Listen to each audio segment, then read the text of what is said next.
Am I the a-hole for letting my chronically late wife miss an event because I wanted her to face consequences? Posted by you/throwrabbday.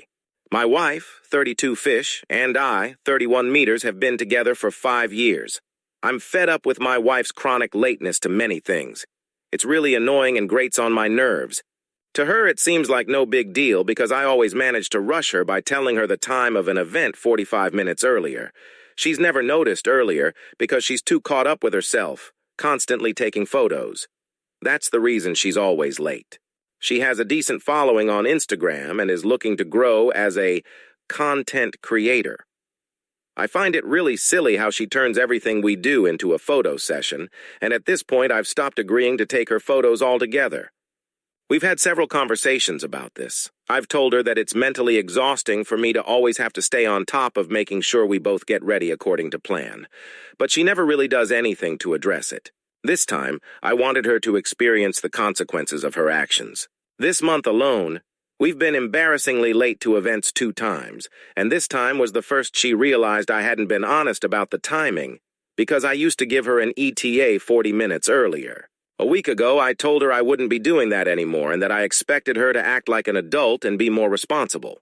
It was her birthday this weekend, and I got her tickets to an event featuring several performers, including her favorite artists in the first act. This time, as I'd already told her before, I didn't give her the extra 40-minute buffer. I expected her to remember our conversation and store that information in her head to plan accordingly. Instead, she did her whole influencer routine, decorating our room, setting up studio lights, dressing up, and taking photos.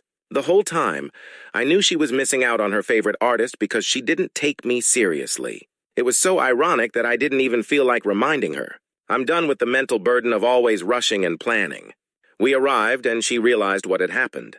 She got upset and started crying, asking how I could do this to her on her birthday. She said it seemed like I was liking the rise it got from her and asked why I couldn't set my ego aside for one day. I told her this was on her. I'd already made it clear I wasn't going to rush anymore, and she should have listened the first time and expected me to follow through. Unlike her, she said the whole point of the event was to see the performances of those artists who we'd just missed. She was incredibly upset and kept crying off and on during the event. The ride home was awkward. I was in the downstairs restroom when she texted me saying I wasn't welcome in the bedroom that night. I ignored her message and went in while she was changing. She looked like she wanted to kill me, and I simply told her that her saying I'm not welcome was irrelevant because it's my room too. If she's uncomfortable, she could take the couch. She ended up leaving to visit her mom, and I'm considering whether I was an asshole.